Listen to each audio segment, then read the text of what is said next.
Good morning. It is Monday, February the 28th. I'm Shane Seeley and this is the CBC Morning Report. Mobile users in Barbados may soon be able to have number portability, as it is an area which is being examined by telecommunications companies operating here, and they're presently working on a plan. Speaking on the People's Business last night, which dealt with regional telecommunications and the reduction in roaming charges, Vice President of Cable and Wireless Communications for Barbados and Windward Islands, Curly Prescott, said the wheels are already in motion. In the case of Barbados, the number portability is actually in progress. So the operators, our colleagues at Digital and us are working together. We're collaborating together with the good folks at the Telecom office under the Ministry of Information, Telecoms, and so on, to bring number portability, both fixed and mobile number portability, into Barbados. It's planned to happen this year. Things are progressing well, so we hope definitely by the end of this year that ability to port between the various providers will be available for our customers. Meanwhile, David Geary, the Digital Policy Ambassador with Digicel, said the time is approaching when customers can switch seamlessly. The process is ongoing in Barbados and we should have it soon. It works very well in the Actel countries, Jamaica, Trinidad and other places. It operates already in the Caribbean, so it will be the consumers in Barbados this year that the regulator is running the process, and it involves setting up some systems and so on, but it's pretty well going to work like we have it in other parts of the Caribbean. So yes, your caller will be able to switch providers. And you will have another opportunity to see what are some of these developments in the telecommunications industry as we re-air that program, The People's Business, tomorrow morning. We'll take a break here, but when we come back, updates on the war between Russia and Ukraine.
President Vladimir Putin has ordered Russian nuclear deterrent forces put on high alert in a dramatic escalation of tensions with the West over Moscow's invasion of Ukraine. Putin said on Sunday that leading NATO powers had made aggressive statements while imposing hard-hitting financial sanctions against Russia and himself. Meanwhile, Belarus is holding a referendum to adopt a new constitution that would ditch its non-nuclear status at a time when the country has become a launch pad for Russian troops invading Ukraine. Whether or not there'll be agreement between the two, well, it does seem unlikely. There is another aspect to this as well, because Alexander Telechenko is actually part of the whole process, and Lukashenko is of the view, it would seem, that he will he will actually put on hold any attacks from his own forces on Ukraine. The background to this is that the indications are that he is making a decision very soon on whether to engage Ukraine militarily himself, effectively coming into the war. Now, the president of Ukraine is cynical about the whole thing, and he's saying this. Alexander Lukashenko addressed me so that Russian and Ukrainian delegations meet. I underline about any conditions. I'll say frankly, like always, I don't believe in the result of this meeting. But let's try so that no citizen of Ukraine would have doubt that I, as president, did try to stop the war when there was even just a small chance. What are you hearing about the situation in the capital, Kyiv, Andrew? Well, there was a warning a few hours back of cruise missile attacks imminent in Kyiv, and there is also a number of reports of further advances, but they're slow, these advances coming from the north, the west and the south. It does seem the whole backdrop to the prospect of negotiations are losses that were not expected by Russia and a time frame for the attack that is getting more prolonged than people had thought initially. This is the view of military observers. Whether or not that's going to happen in practice is another matter. And there are also reports of that in the north of the city of very much a standstill, effectively, of one armoured convoy because of destroyed bridges, at least two of them, on main roads. And these convoys are having to now skirt around the areas. So effectively, the capital is also seeing infrastructure attacked now by the Russians, but there are many active small units of the Ukrainian army that are actually doing better than expected at halting these armoured convoys, as I've said. And the weaponry they're using Stinger missiles for aircraft, attacks on aircraft, and they're using a lot of ground-to-ground missiles on tanks and armoured vehicles. These seem to be highly effective, and they are really moving in areas now that actually have results. However, the Russians have an immense firepower. They have cruise missiles. They have a lot of troops on the ground, and there is a consternation maybe in military circles in Kremlin, but there is also a view that they will get there if they're prepared to take immense losses and take a prolonged time doing it. So yes, it's hard to say which way this will progress, but those talks possibly being successful is really unlikely. At the same time, hundreds of Ukrainians in the conscription age have been crossing the border to join the army back home. Men from different angles of life, different ages and levels of military training have decided to leave the safety of the European Union and support Ukraine against the Russian invasion.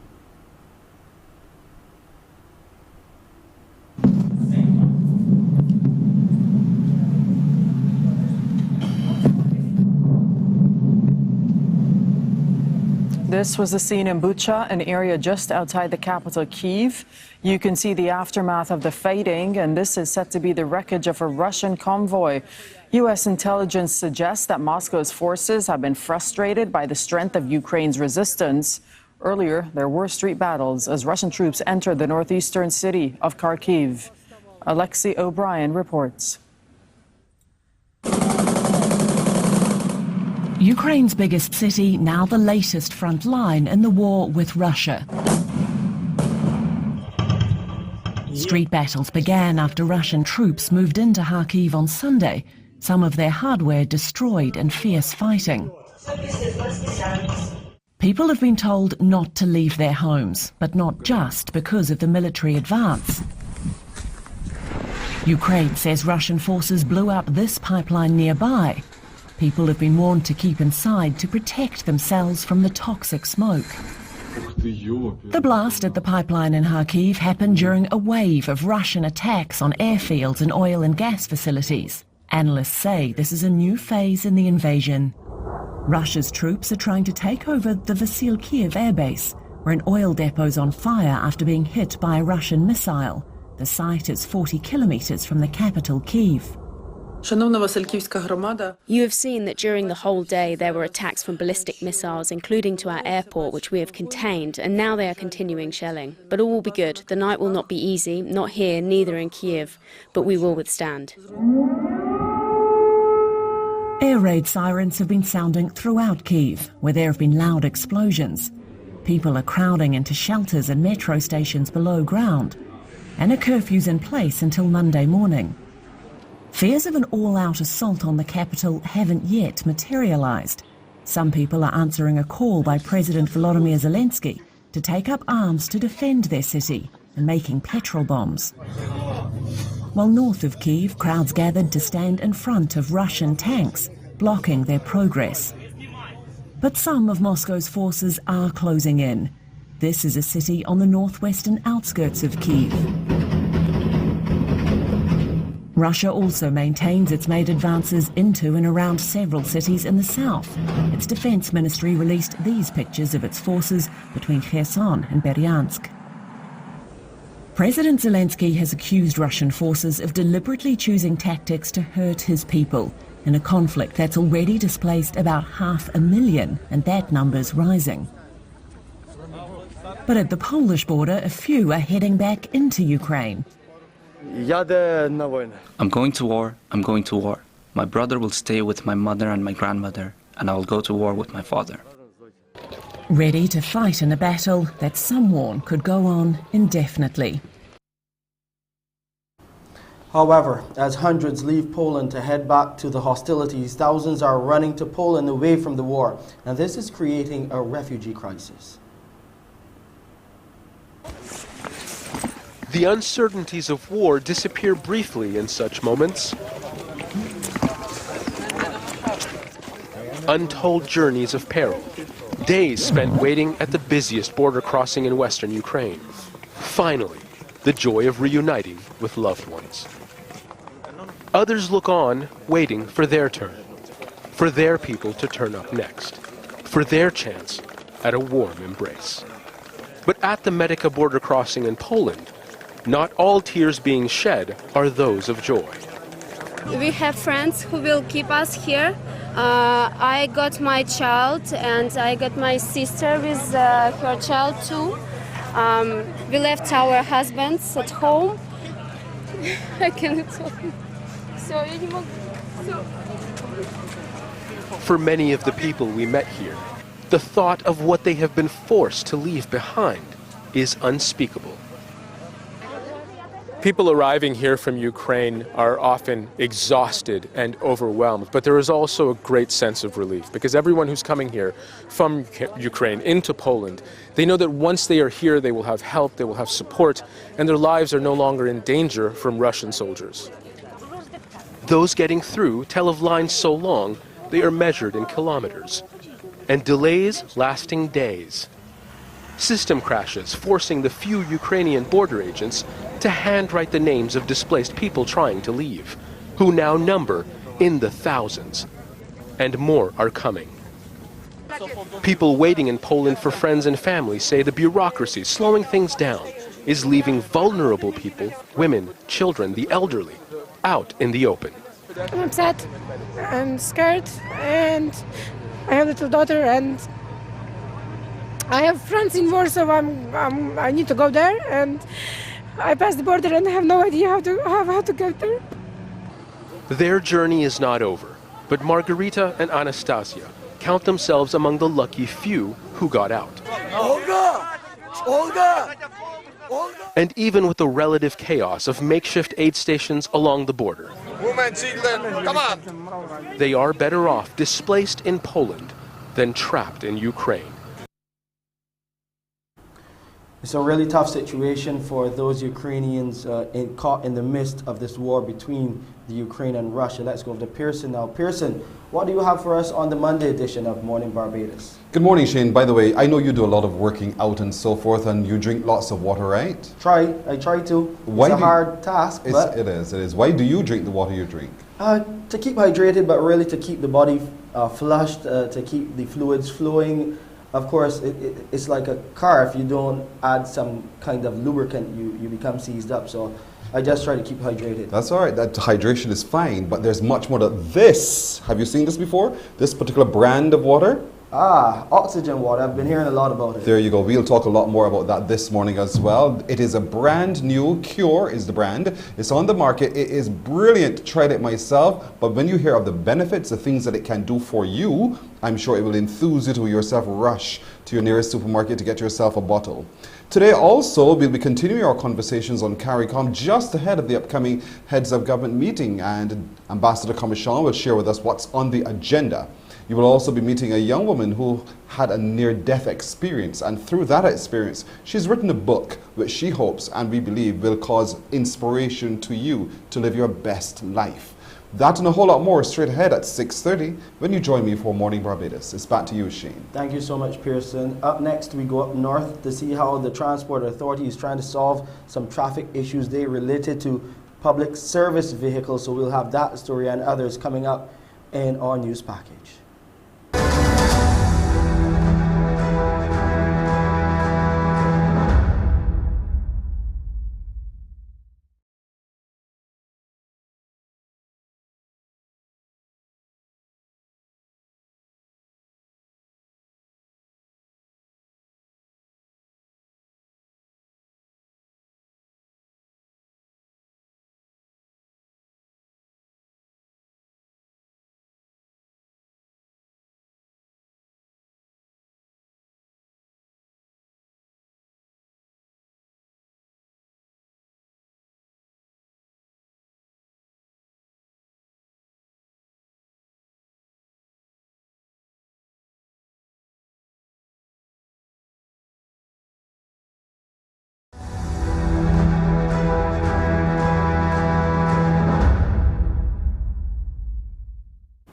Despite a slight setback due to the inclement weather, the Transport Authority is moving ahead with plans to relocate public service vehicles to Spikestown Bus Terminal from Tuesday, that's tomorrow. And yesterday, a team from the Transport Authority, led by Director Ruth Holder, visited the area. She told CBC News the intention was to inform PSV operators of the traffic flow plans in the terminal. All of the work which we expected to have been completed was not really completed because of the rains. We anticipate that that will be done tomorrow afternoon, providing the weather remains as good as it ought to be. There are several reasons actually that we need to move the PSVs off the Spikestown bus route. One is for the safety of the passengers. Two is for the safety of those people who actually use the road. Three, we need to ensure that the vehicles are sanitized. And four, we need to make sure that we comply with the laws as it relates to PSVs using the terminal. And Ms. Holder explains the move will be in phases. Initial stages, we're looking at 68 PSVs which traverse through the area. We're looking at those, as I said before, which start and finish here at the Spikestown terminal. So we're looking at the Connell Towns, the Josie Hill, the Datetree Hills, Pike Corner, Mile and a Quarter, Indian Ground, Boscobel, Baltic. We also have a group which goes to southbound. Those go to Oystains, Crane and Lombay, as well as those which go from Spikestown to the Cheapside bus terminal. So those are the first 68 we'll concentrate on, and after that, the concentration will focus onto the ones which actually just traverse through the Spikestown area. Now, CBC took to the streets to get reaction from people who traverse and work in the area. Here's what they had to say. I was in minibus business for over 30 years, and it's a good thing I got to see the guys going into the terminal. So they will start the congestion from the start lights and hold the traffic move a little smoother. Some guys hold the light, you call it thing called dragging, you know? Hold the light and people behind can't get past. And because they don't care with no bullets. No, that's a good thing to put them in the bus stand. That seems to be a good idea. We'll put a little pressure on the people who normally stops out here on the road, but if it's safety that is looking at, that is great. It's going to be a big change for sure, because people can go to the terminal now instead of stopping here. So I feel it's going to affect the business in some way or the other. One road user, Pedro Bean, offered an alternative solution to the congestion caused by PSVs there. He believes a section of the front of the bus terminal, and that's the car park there, the nearby car park, should be utilized instead. You can move back these stores at the edge of the car park of the cars. You understand? And all above you occupying, you were like arrange out there. You got the enter and the exit for the minibuses and the ZRs. And we numbered and labeled, and everybody know where to go. And it'd be more comfortable for the people. So if it's something for the people, that's easy to do. Cause carrying minibuses and the ZRs down in that stand is going to be enough confusion. In other news here on the Morning Report, police are investigating the unnatural death which occurred over the weekend. Our Crystal Hoyt has more. It was just after 3 on Saturday afternoon here in Valerie Britton's Hill when the body of 28-year-old Ashley Curtin was discovered. Her death, described by police as unnatural, has left the community in shock. I hear a song from over there, but around 1 o'clock, her mom come to look for her and was knocking there at the door and didn't hear her. So her mom told me, well, I can wait here a little longer. I will wait until about 3 o'clock.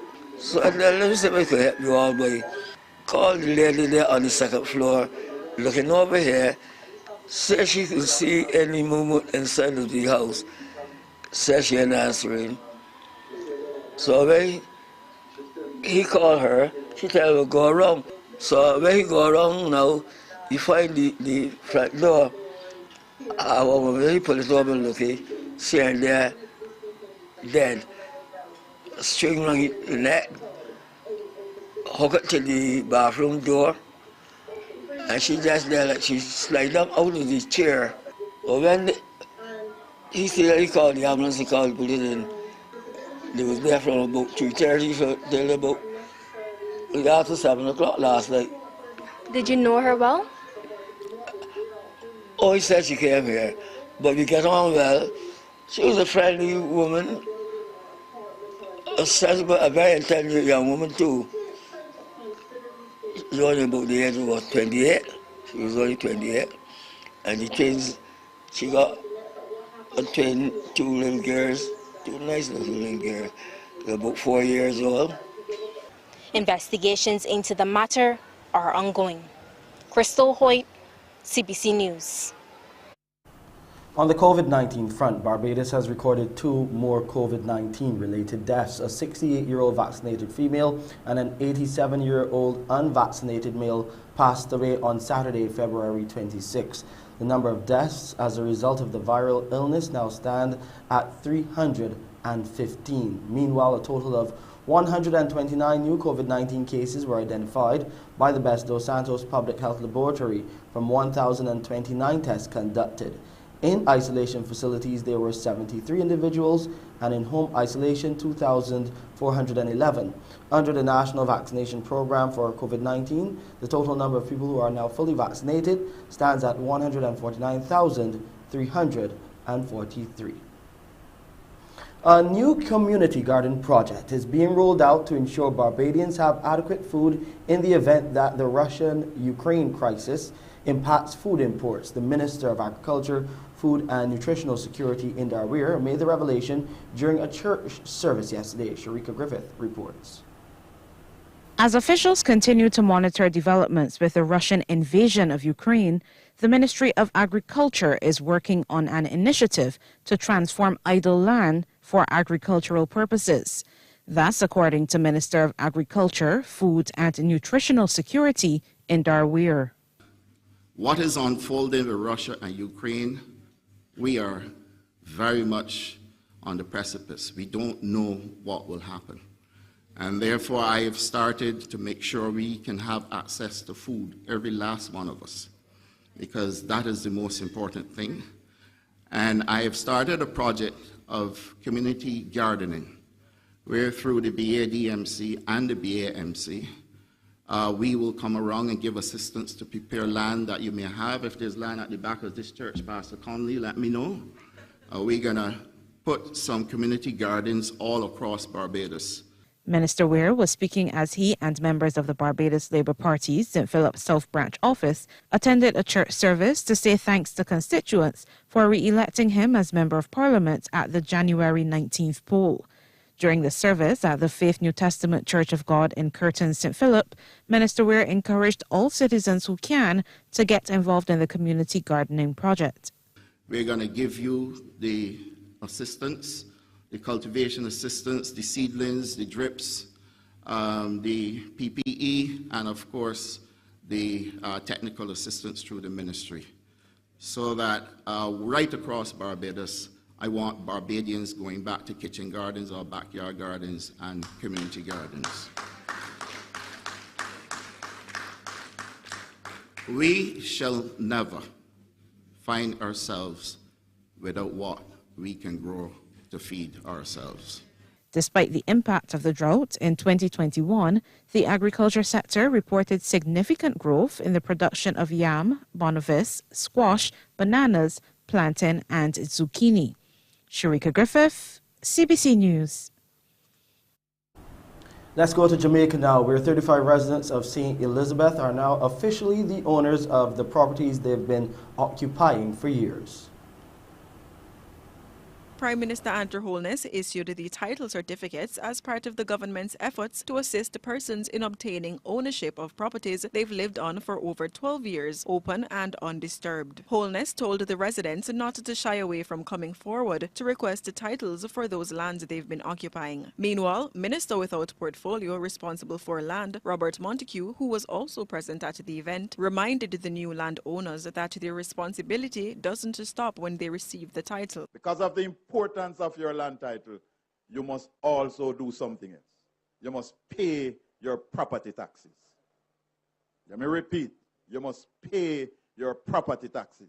Because getting title and having it, putting it down is not enough. But even if you're not paying, go and find out who is paying your property taxes.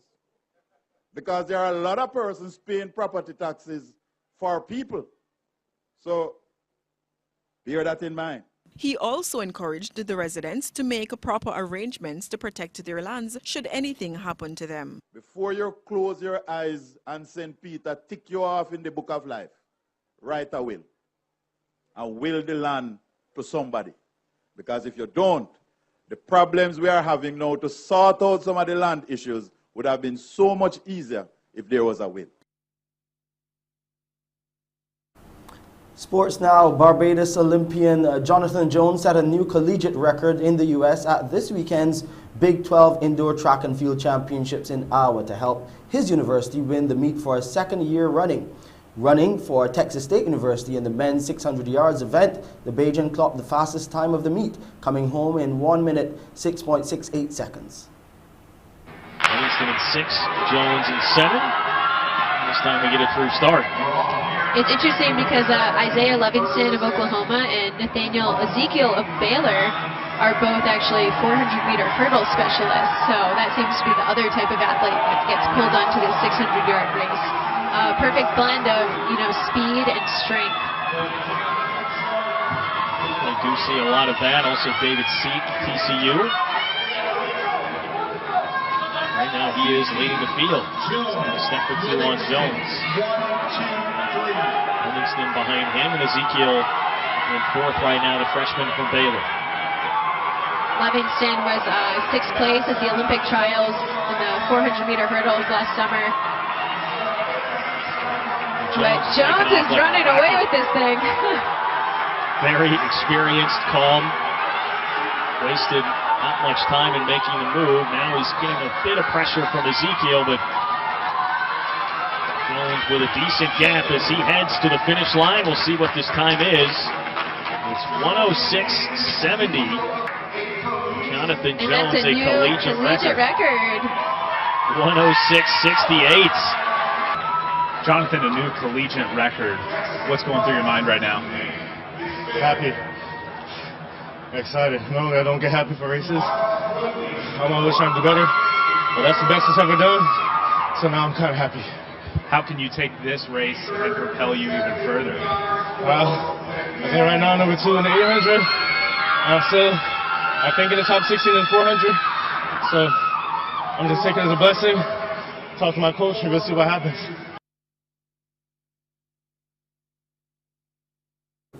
Big congrats there goes out to Jonathan Jones, a Barbadian doing well in the U.S. Let's look at the weather now.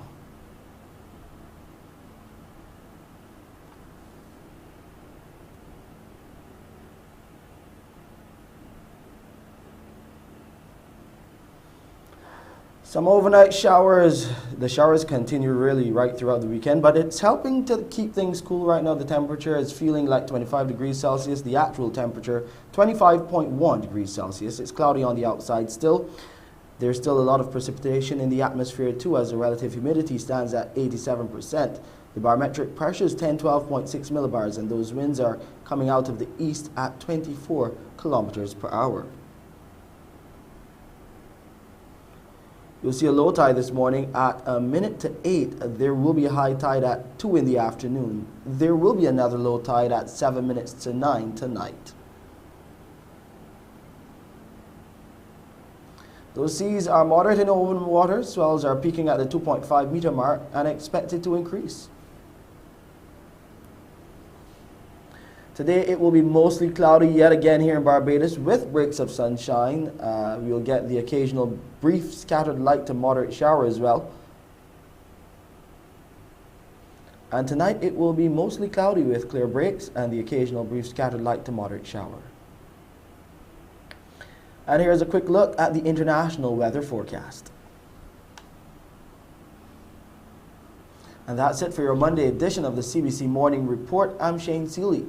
Morning Barbados with Pearson Bowen starts now. Wake up, wake up, wake up, wake up. Barbados, get up.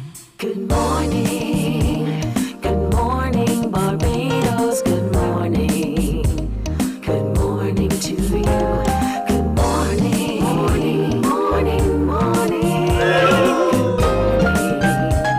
Good morning to you. Good morning. Morning, Barbados. Good morning. Good morning to you. Good morning. Morning, Barbados. Good morning. Wake up, wake up, wake up. Morning to you. Good morning, everyone. Good morning indeed. Welcome to today, Monday, the last day of February, 28th of February, as a matter of fact. I'm Pearson Bowen, welcoming those of you here and everywhere. Thank you so much for joining us on our YouTube and Facebook streams. As always, we're grateful for your comments and your engagement with us.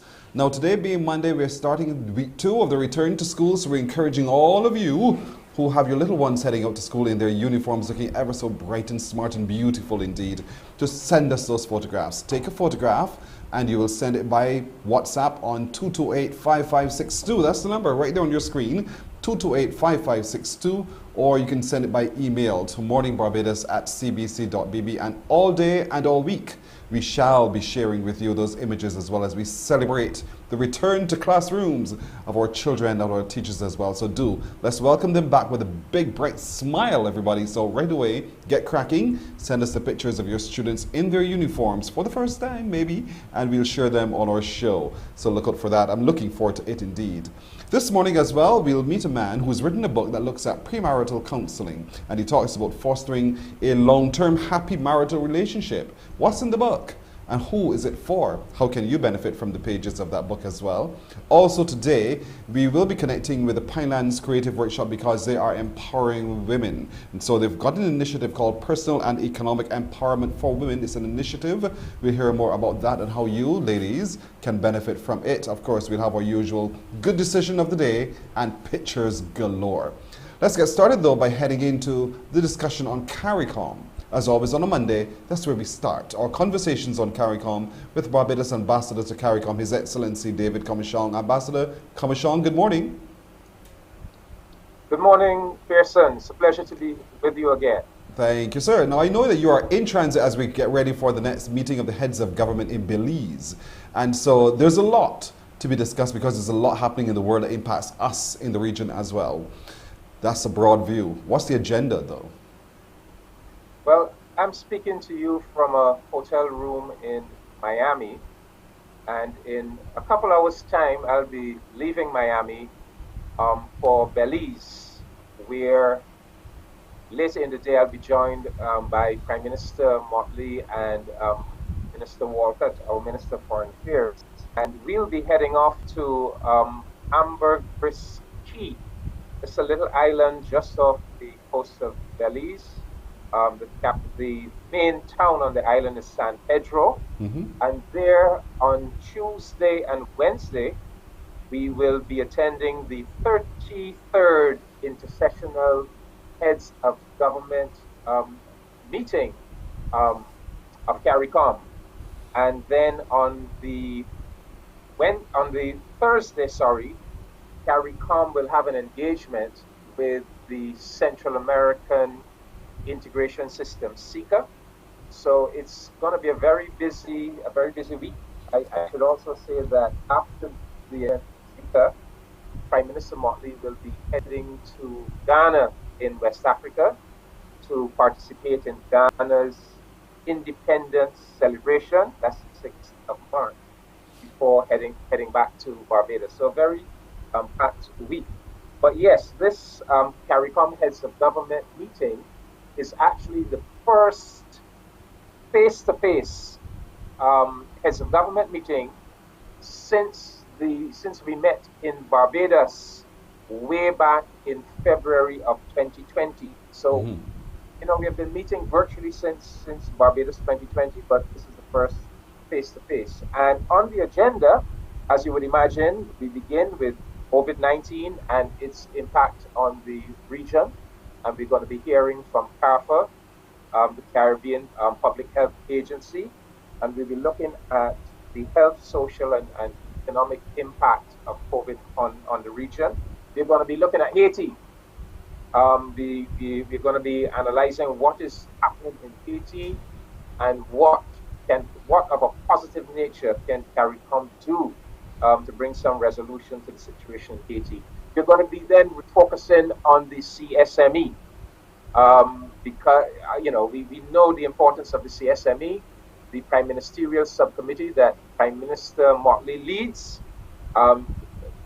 She will give a report on the CSME and on actions that we all need to take to support CSME implementation. Over the last 2 years, because we've had to focus so much on COVID, to some extent, some of the things that we should have been doing on the CSME has kind of taken somewhat of a backseat, not gone off the agenda, but the focus was so much on just dealing with COVID that it was somewhat understandable that we couldn't give our full attention to CSME matters.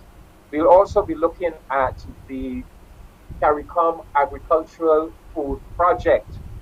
That was one of the main responses to COVID and the cutting off of global supply chains, particularly as it related to agriculture, was that CARICOM said we have to do more to produce more of our own food in our region. And so a ministerial task force was set up under the leadership of the president of Guyana. So they're going to be reporting, and we are going to take stock of the progress we are making towards that greater food security in the region. We're also going to be looking at COP26 and what we need to do to follow up. Coming out of COP26 last year in Glasgow, in some ways it was disappointing, but we know we have to follow up because we have to get that adaptation of financing. We have to follow up to get the wealthy industrial countries to really commit more to achieving that no more than 1.5% increase in global temperatures. We're also going to be looking at, there's a commission of inquiry going on in the British Virgin Islands. The British Virgin Islands is an associate member state of CARICOM.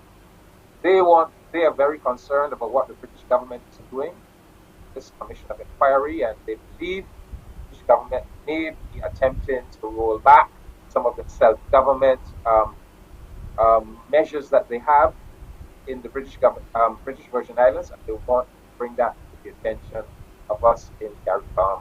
We're in Belize, so we'll be looking at the Belize-Guatemala border issue, just like Guyana and Venezuela, similar border issue, going back, way back to the 19th century.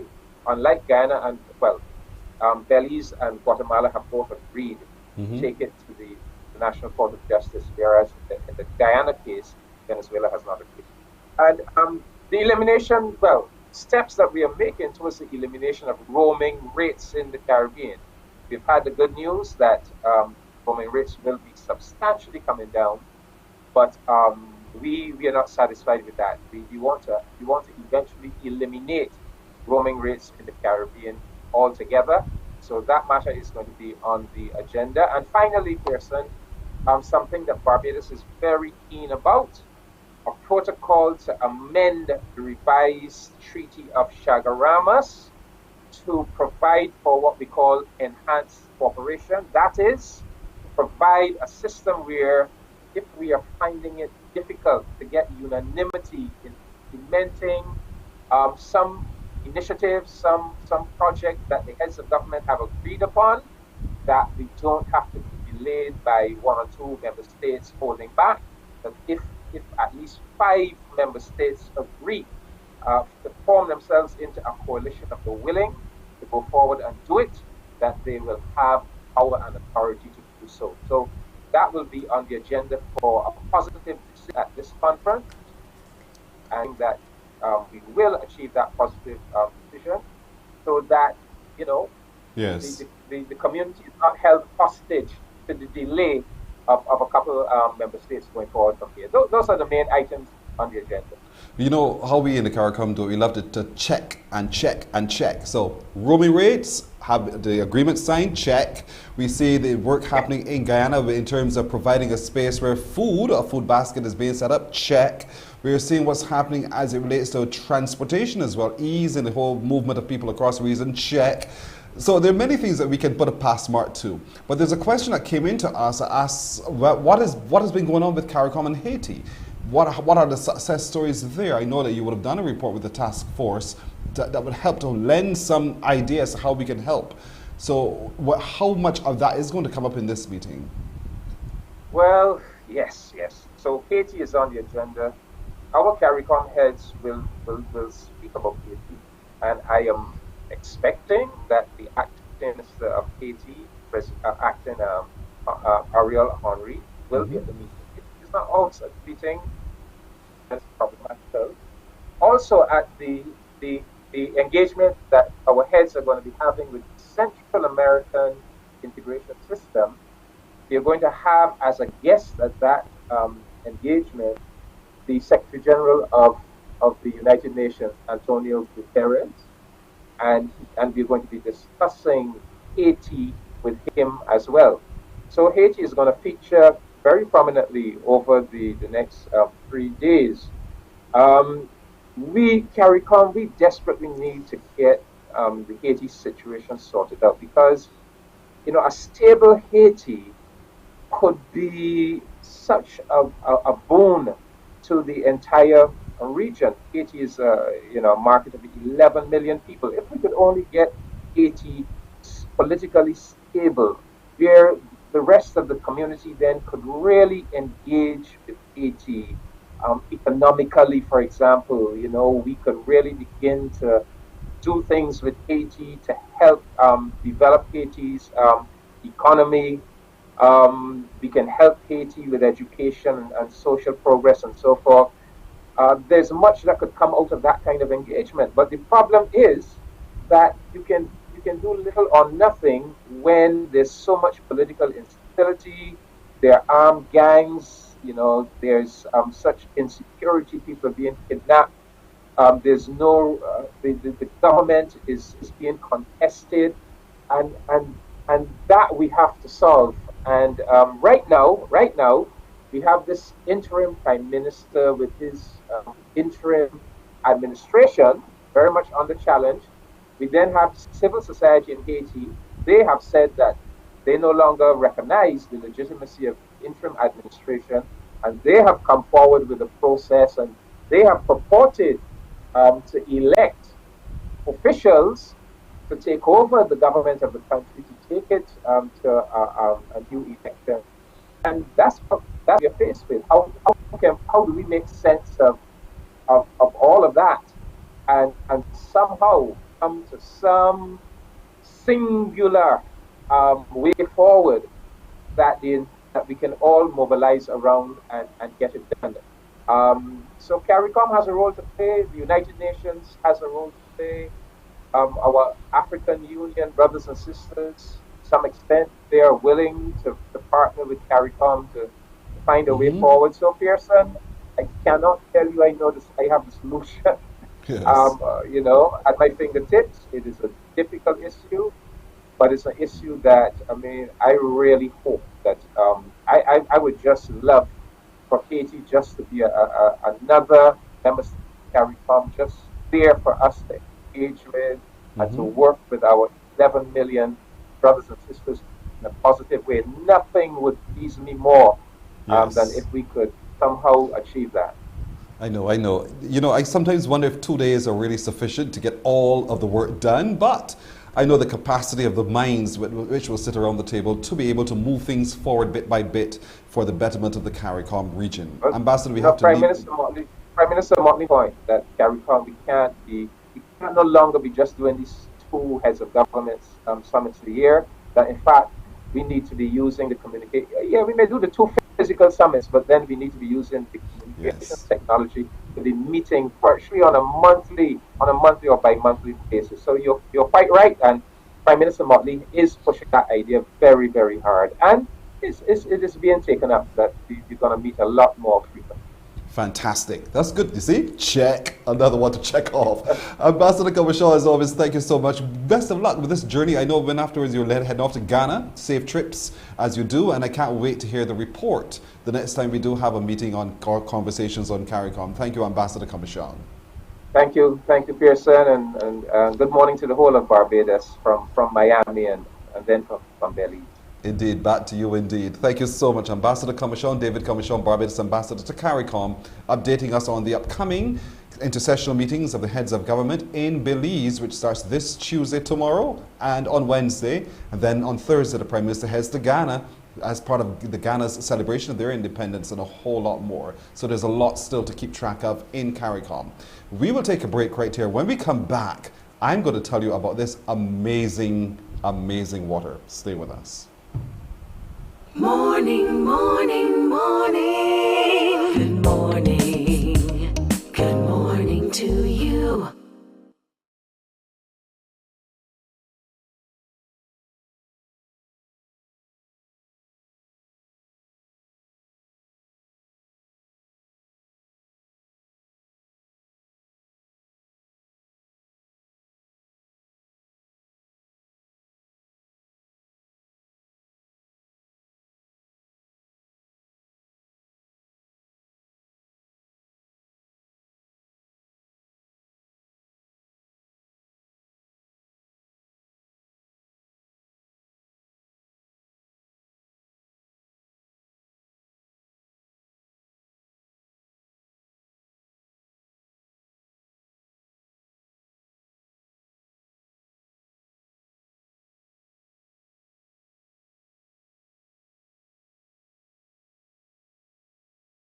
Morning, morning, morning. Good morning. Good morning to you. Pure oxygen is way more than just water. We infuse pristine water with over 1 billion tiny oxygen bubbles using our state-of-the-art process. The benefits of additional oxygen are huge, from strengthening your immune system to increasing energy levels, stamina, and sports performance. And that's not all. It also improves skin health, helps you sleep better, and reduces stress. Join the movement of people experiencing the benefits of pure oxygen. It's not hype, it's science. Told you it was more than water. I told you, but you didn't want to believe me. Well, we will find out more about it now. Happy to be joined by Dr. Makil Mohammed, who is a 4th generation SM Jalil member of the family of Jalils, and is also the head of the business here in Barbados. Good morning to you, sir. Good morning very much, Pearson. How are you keeping? I'm keeping very well, thanks to Cure. Very, very well indeed. I went out on the weekend and I bought my bottles, not plural, of Cure. And I bought it. I want to tell everyone before we start indeed, on, what day was it? Thursday, I think it was, when we met. Yes. I started to consume. I walked into the meeting with Mr. Mohammed and the crew, and I thought, oh my gosh, my brain is feeling tired and lethargic. And you remember, I opened the bottle of water and immediately I perked up. Yes. Because it's amazing what it does. It's not just hydration. There's a lot more in this. So let's talk about that. Let's start there. What is it and how does it benefit the body? Sure. Well, Cure Oxygen Water is natural spring water from Cornwall in England. And we use proprietary technology to infuse nanobubbles of oxygen into the water. So it has almost 1,000% more oxygen infused into the water. And so that when you drink it, it will taste like natural spring water, but you feel the effects after drinking 2 to 3 bottles per day for 2 to 3 weeks, depending on your age, on your fitness, and any comorbidities that you may have. You will start to feel the benefits almost immediately. So, for example, I was very happy to see that when you drank just 1 bottle in front of me, you felt a big difference. And that's what we want. We want to change people's lives for the better. And that's the whole, I was going to say magic, but it really is science around the Cure Oxygen Water. And when we think of it, our body needs hydrogen, but it also needs oxygen. And you packed lots of oxygen into this bottle so that our lungs open up. So let's walk through the body and let's see how the consumption of this water really moves through the body and makes a big difference.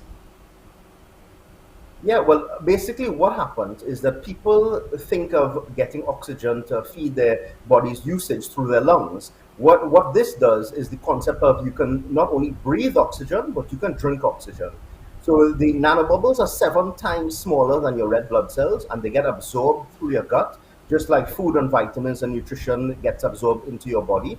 So it becomes bioavailable very quickly. And what this does is it basically circulates in your body to any red blood cells that need it and latch onto it. So the amazing thing about this, and I tell medical professionals all over the world where we launch this product, to test patients' oxygen saturation. The normal oxygen saturation of someone is between 95 to 98%. When you drink your oxygen wewater, it goes up to maybe 99, 100%. I mean, my 71-year-old father drinks this, my 2-year-old daughter drinks this, I drink this. And we've launched it in over 20 countries in the world right now. And everywhere we launch it, it sells out in a matter of days.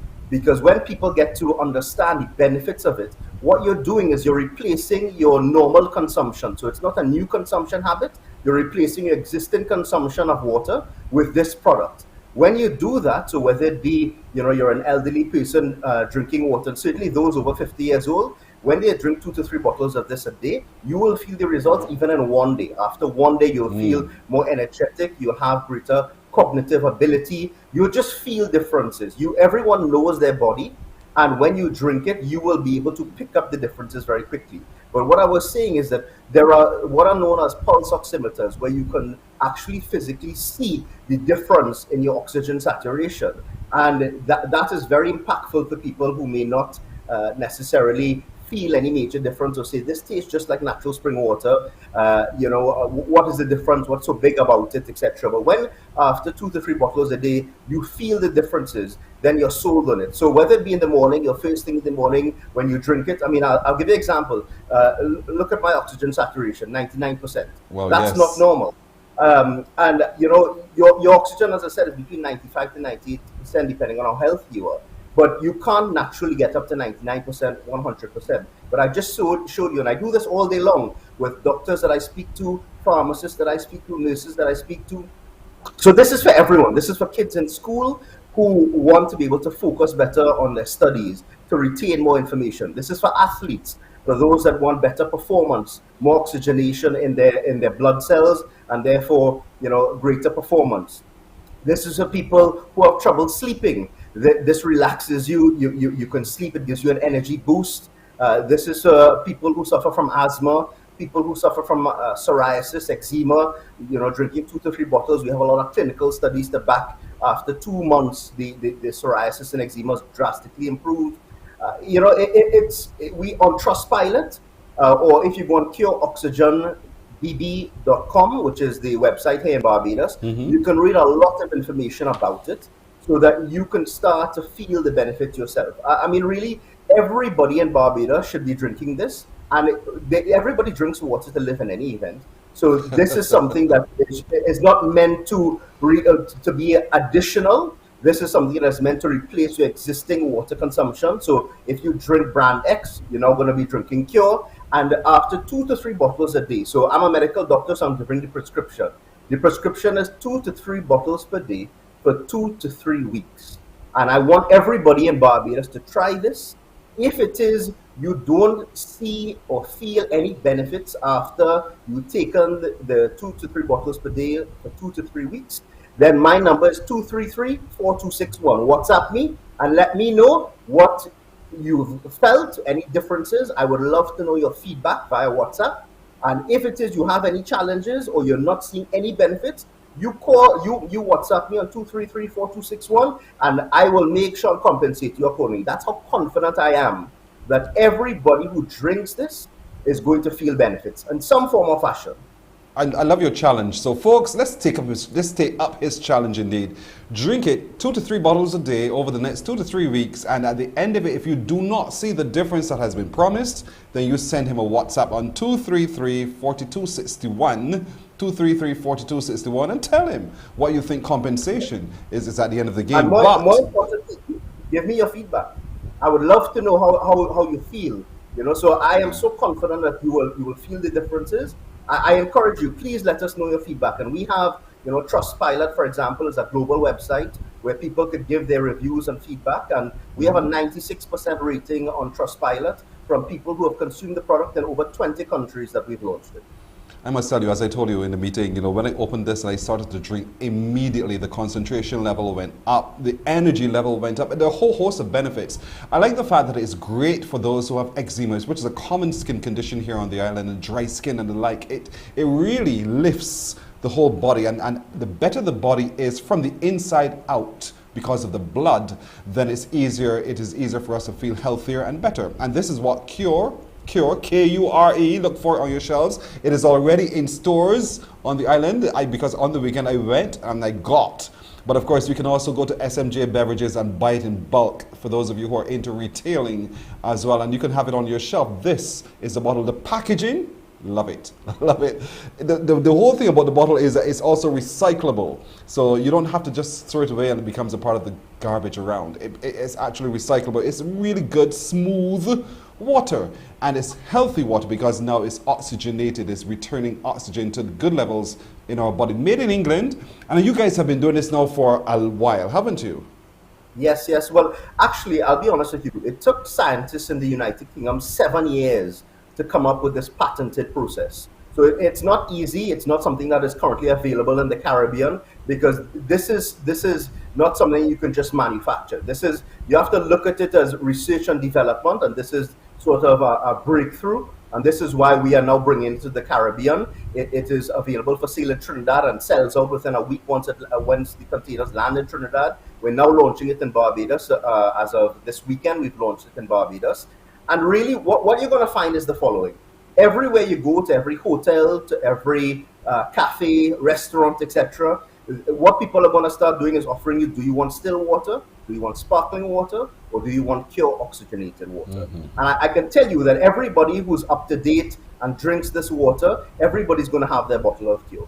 And I mean, it's a simple situation whereby you want to have an iPhone, you want to have the latest Samsung Galaxy Note, or are you going to be left behind, with your BlackBerry? So, I mean, the point is we have to always, keep up with the trends and also, the things that are best for us, so to speak.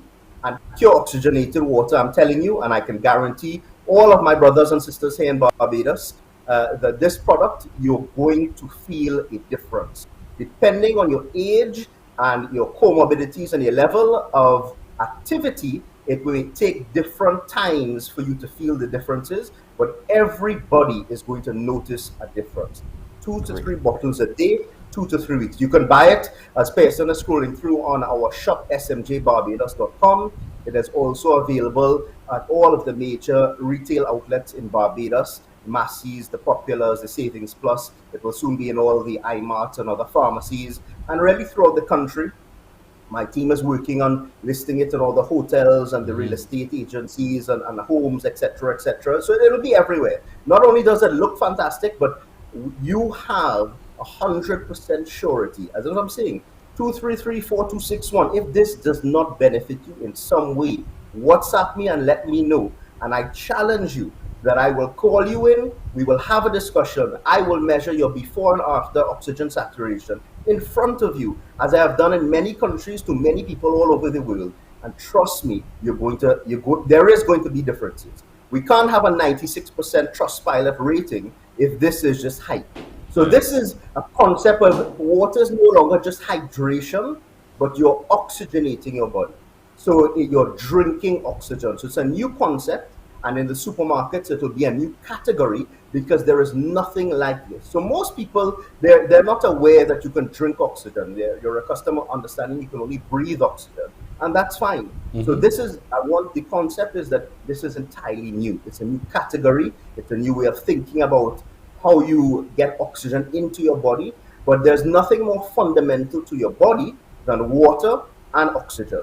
And so therefore, people will spend a lot of money on vitamins and supplements and this and that. But the most fundamental things that you need to do for better health are be hydrated and have sufficient oxygen. So, people spend hundreds of dollars per month going to oxygen spas and therapies, the athletes for physios and so on, in terms of pressurized oxygen for recovery and so on. But just simply by drinking this water, 2 to 3 bottles per day, a minimum, you will see the benefits. And you saw myself, I put the pulse oximeter, for you all to see, and it was 99%. And I only drank half a bottle of pure this morning when I got up. Wow. So, the results speak for themselves. So that's why I just want everybody to try 2 to 3 bottles a day for 2 to 3 weeks. And nobody will need to convince you of anything otherwise. And especially if you're blessed to have your parents around, please let them try it because they will see the benefits and feel the benefits very quickly. Indeed. This is the bottle, folks. This is what you're looking for in your supermarkets from today. Take it up, take up the challenge, and I guarantee you will see the benefits. I can guarantee it. I've seen it myself. So thank you, Dr. Mohammed, as always. Folks, we're going Cure. We're going Cure oxygenated water from today. Thank you. All the best indeed. Thank you, my friend. Thank you. Have a lovely morning. Likewise. Dr. Makil Mohammed, who is the leader, the head of the SMJ Beverages here in Barbados. This bottle is on the market now, Cure Oxygen Water, and it's available in a supermarket very near to you. Take the challenge. 2 to 3 bottles a day over 2 to 3 weeks. See the difference? If you're not happy with your response, then you can WhatsApp him on 233-4261 and tell him your experience. We're going to take that break right here. There's the information. We'll take the break right here, and we're coming back with more on Morning Barbados. Morning, morning, morning. Good morning. Good morning to you.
Morning, morning, morning. Good morning. Good morning to you. For the news, once again, here is Shane Seeley. Thank you, Pearson. Here's your headline news this morning. After close to 5 hours of searching, a family is breathing a sigh of relief last night after 17-year-old Sheldon Padmore was found alive. The young man was reported missing in Coles Cave, St. Thomas yesterday. We have a report from our Crystal Hoyt. Yeah, Granny.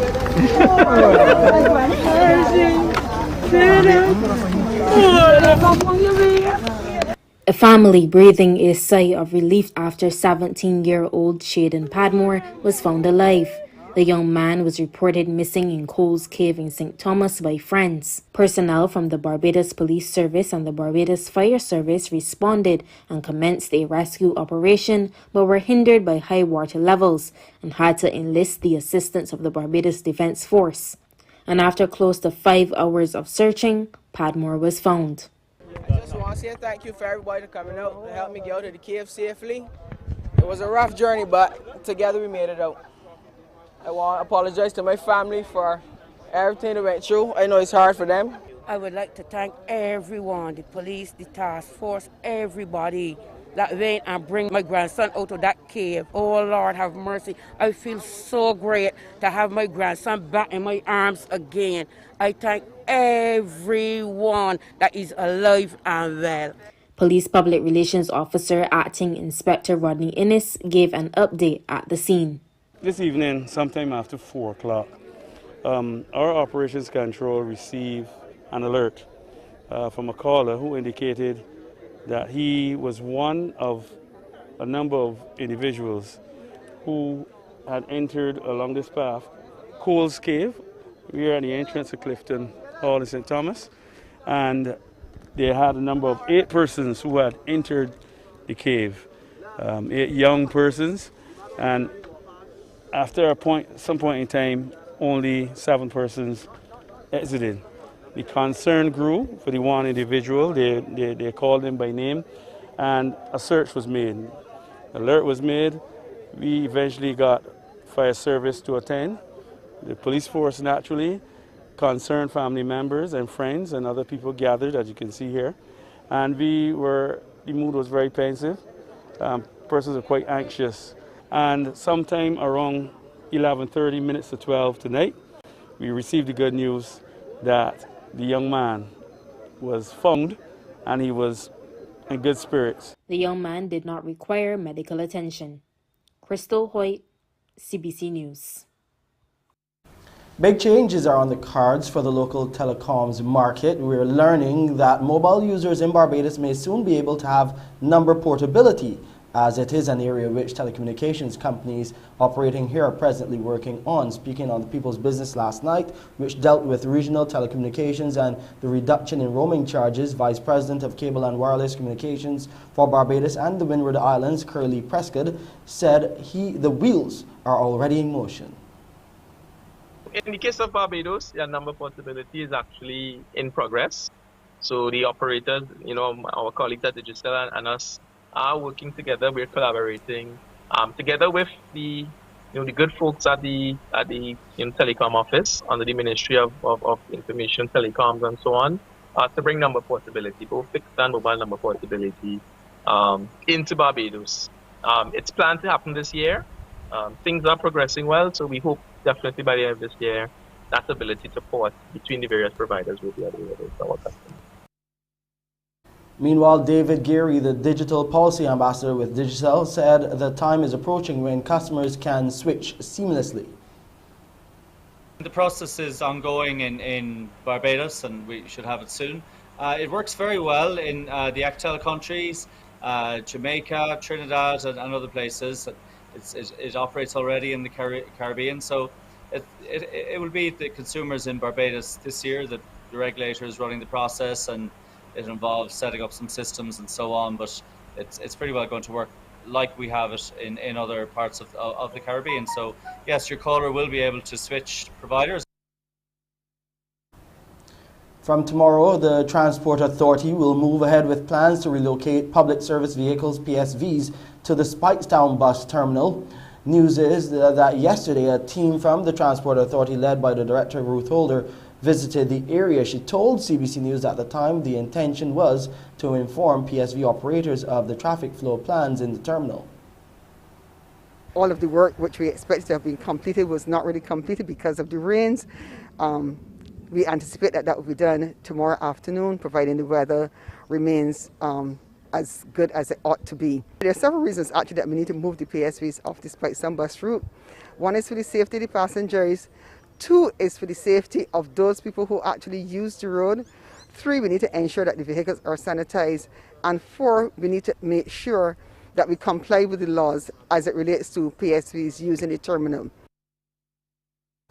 Barbados has recorded 2 more COVID-19 related deaths. A 68-year-old vaccinated female and an 87-year-old unvaccinated male passed away on Saturday, February the 26th. The number of deaths as a result of COVID-19 here at Barbados now stands at 315. Meanwhile, a total of 129 new COVID-19 cases were identified by the Best dos Santos Public Health Laboratory from 1,029 tests conducted.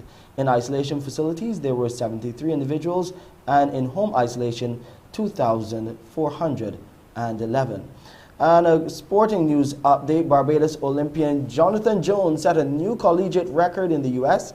at this weekend's Big 12 Indoor Track and Field Championships in Iowa to help his university win the meet for a second year in a row. Running for Texas State University in the men's 600-yard event, the Bajan clocked the fastest time of the meet, coming home in 1 minute 6.68 seconds. And that's your headline news. I'm Shane Seeley. It's back over to you, Pearson. Shane, thank you very much. We'll take a break here, but coming up, we'll have our good decision of the day and some photos. So stand by for that and a whole lot more straight ahead. Morning, morning, morning. Good morning. Good morning to you.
Morning, morning, morning. Good morning.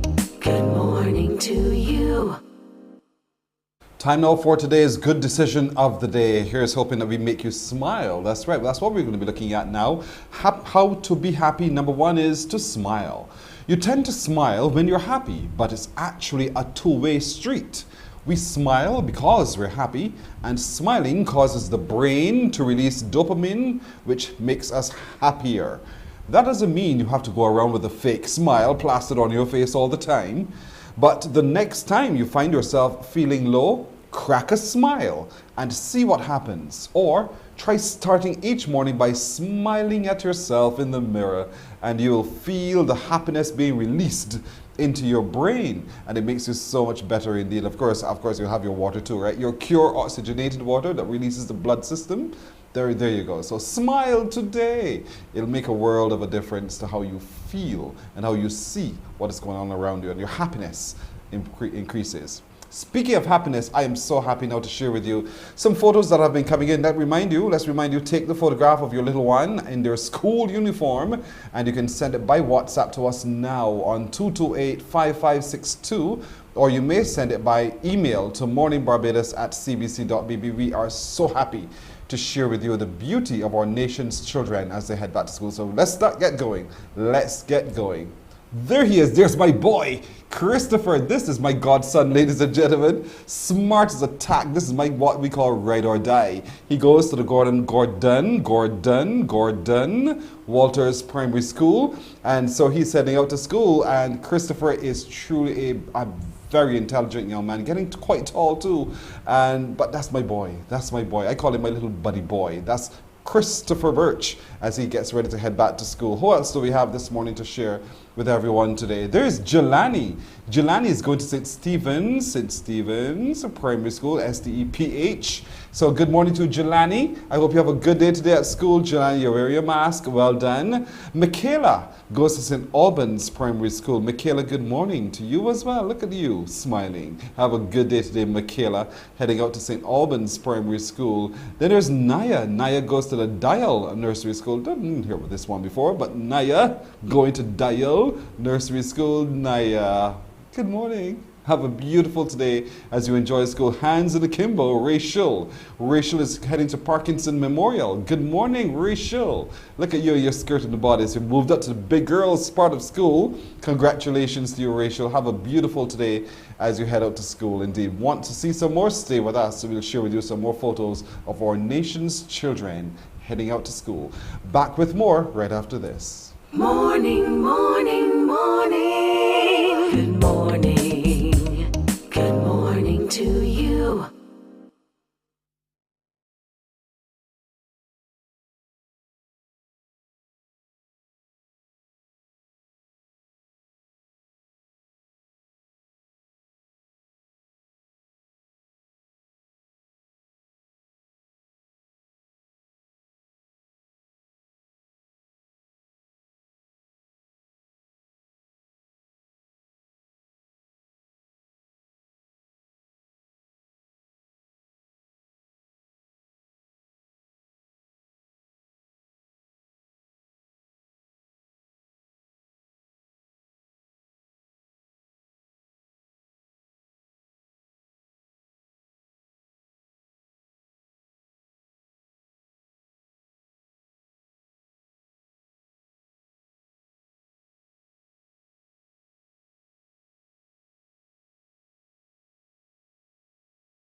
Morning, morning, morning. Good morning. Good morning to you. So it's 17 past the hour now. Now it's the people of the community who make the community as strong as it is and as purposeful as it is as well. And that's what the people at Pyland's Creative Workshop have been doing for decades, and they do it very well. They have a new initiative which looks and seeks to engage women in personal and economic empowerment. And so to talk to us a little bit more about that this morning is the Chief Executive Officer of Pyland's Creative Workshop, Sophia Graves. Also with her is Shelley Durant-Ford, who is the Financial Officer of Pyland's Creative Workshop. And then this young man, Curtis Gittins, who is the Executive Assistant to the Pyland's Creative Workshop. They're all laughing. Why, Curtis? Don't they believe that you're a young man? Yes, please. Curtis is still a young man indeed. But good morning, each of you. Thank you so much for joining us this morning on this very important initiative. Who's going to tell us what the initiative is and what it's seeking to achieve? Let's start with you, Sophia. Hi, good morning, Pearson, and good morning, Barbados. We're here to talk about fuel, but I think, Pearson, to what we are all excited about today is that today's Pyland's anniversary, the 44th. Congratulations. Yes, so thank you so much. I think today's anniversary and the blending of talking about fuel is important because we're talking about continuous development of people. And the personal and economic empowerment of women is an initiative that we would have started on the 20th of February, actually, with 12 women. With the support of the Caribbean Policy Development Center, we were able to garner support to start this program so that these women could upgrade their skills, their entrepreneurial skills, as a means of sustaining themselves and their families. Now, this program would be birthed out of COVID in terms of continuous engagement with our members. All the women are part of our membership who would have started businesses in light of economic downturn, job loss, and so on as a result of COVID. So they have transitioned to being female head of households and also female entrepreneurs at this point in terms of taking care of their own sustainability. So we are very proud of our women in Highlands in terms of taking hold of the reins when they have to, and to lead their families and lead their community into a better position. Curtis, it seems as though you have been there from the very beginning. It really truly seems that you've always been there in a part of Pinelands Creative Workshop. And as you celebrate this anniversary as well, what does Pew mean, not just to you, but to the activities of the Creative Workshop and its community at large? Good morning, Barbados. And that program is very special to us because it gives our females an opportunity to be able to better themselves, especially in these times that we're living in. And you know that on a number of occasions, women are at the top of most households, and empowering our women in these times to be able to be able to themselves is very important to us, because at Pinelands we are all about the development of people. So over the years, our programs, whether they be cultural programs or social programs or economic programs, I've always focused on people, children, women, men. So across the board, we are at the center of human development. And I just wanted to make a slight correction. I came into Pinelands in 1994. So I've been there for quite, and I am indeed happy to be a part of an anniversary that we're celebrating. I mean, every year brings a different dynamic organization as we continue to morph into different things, and this is just another area that we are going into. Indeed, but because of your activities, you've always been there. It just feels as if you've always been there. And certainly, Miss Duran Ford, as a financial officer, and we're talking about personal and economic empowerment, this is no doubt where your skill sets would play out. Let's talk a little bit about what the course and how it would offer, what is offered in the course to empower women economically and financially. Good morning to you, Pearson, and good morning to Barbados. Well, in the course, I also am a facilitator. I'm teaching them QuickBooks and some basic bookkeeping. And we think that this is important, especially for small business persons, because sometimes, you get into business and you may just be buying your expenses and selling your stuff and creating income, but you may not realize that you may be operating at a loss, or you may have your product underpriced. So these are some things that we're looking at, and we're trying to equip the ladies with in the training program, because we think that it is important, because at the end of the day, you're going into business because you want to make money, you want to change your living situation, and you want to be able to grow. And if you're not equipped with these financial tools and understanding the difference between expenses and income and profit and loss, you may just be going around in a circle and trying to understand why you're not making a profit or why your business is not growing. So we think that this is very important for these young business women. As it relates to Pinelands Creative Workshop and us celebrating 44 years, as community-based organizations, sometimes you struggle economically.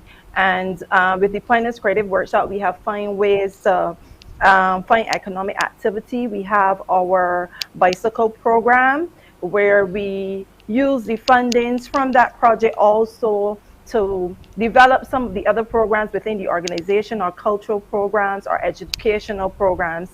So we just want to continue to encourage the public, you know, to come to Pinelands when you need those bicycles, when you need those parts, when you need those repairs as it relates to bicycles, because you know that your dollar is stretched even further. Spoken like a true financial woman, boy, indeed. So, now, Sophia, for whom then is this PU program? It's for women, but we don't want to think that women of a certain educational background are the only ones to benefit. So let's put into picture very clearly who benefits from this and how they can be a part of it. Okay, Pearson, this is for the first cohort, and we're hoping after having this conversation this morning, we can have a couple more cohorts after that with this funding support of the Corporate Barbados. With this first one, we basically provided support to our parents, some of our women within the organization, our parents who come and bring their kids to the cultural programs and the other educational programs. Now, I can say all of these women, you can say, are living below the poverty line.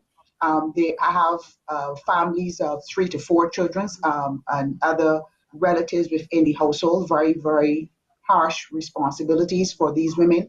And so this is their means of survival. This is their means of recovery and their means of stability in terms of keeping their households together. But programs like these, especially for Pinelands, is an ongoing process because we started our very first program looking at economic empowerment in 2011, where we would have worked across the region in terms of working with other women that had the similar issues and wanted to engage in business because their husbands would have died, partners, and so on. They had their children to send to school, they had economic issues, and they wanted to find a way out. And this was the way we would have done it across the region and use that particular approach within this one. To really bring those necessary skills. We would have included a lot more focus now on ICT to give them that relevance or that reach within the social media platform so they can reach new customers and broaden their customer base, as well as promote their really creative products that they're having or they're presenting to us during the training, that we're helping them to advance and to look beyond what the product is, how much more they can add value to the product. And so our trainers, including Mr. Rodney Grant, Shelley Durant, Roberta Grace, they're all working very closely with these women, very personal training, small group of women, 12, so they can get that personalized touch. They are working closely with them to make sure at the end of the day, they can move another or couple rounds up the ladder in terms of their productivity, in terms of their livelihoods, in terms of the protection of their families. That is our goal in terms of one woman all across Barbados. If we can replicate this, it will be beautiful. But it depends on the level of support that we can help women move forward. And I really hope you get all the support. Now, this first training session runs for how long? The program will be running until June. And we are hoping again that, as I said, we can run another cohort, but until June. But they have very intense sessions. They're in class almost 3 to 4 days a week. Even Sundays, they're working with Rodney. And I can tell you, they have not in any way say, okay, the rain was falling up. Yes, when the rain was falling, those ladies were in class and giving Rodney tit for tat and the questions and the relationships that are being built. We even started selling products right in the middle of the class. So we're encouraging them to bring their products, sell their products among each other, network with each other. And so, we are very excited and pleased with this initiative. This is fantastic. So it's in person, and of course, where would they go for the training? To the Pinelands Creative Workshop itself? Yes, this is our Marcus Garvey Institute. This is by the Elbar Park in Wildy. So the ladies come there for their classes, fully equipped facility for the IT, for the direct sessions. They are there. That is their hub for the next month or two, where they can really start to really elaborate on their various business ideas. And we're hoping that, these are the new businesses that you will see emerging. And we hope that we as people, Barbados, start supporting our very own small business people. Because we did that during COVID. We went to all of our small shops. Let us continue to support our small business persons as they try to use these opportunities to build themselves out.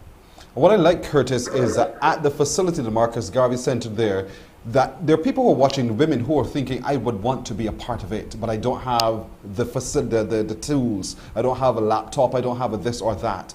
But all of that is provided at the center, true? Mm-hmm. Yeah. Yeah, the resource center is that hub within the community where opportunities are there for the taking. I mean, we are speaking about the program now for women, but we also offer programs in music if you're interested in guitar playing or keyboards. I mean, the sky is the limit. So you just need to touch base with them and see how you can get yourself, whether you are a parent or even your children, get them involved in some sort of developmental activity and go from there, really. Tell everybody, Curtis, why they should be a part of the Pinelands Creative Workshop, and remind them it is not just for those who live in the Pine or Pinelands area. Yeah, Pinelands Creative Workshop is just another avenue by which persons can participate in any developmental activity, whether it's culture, whether it's social.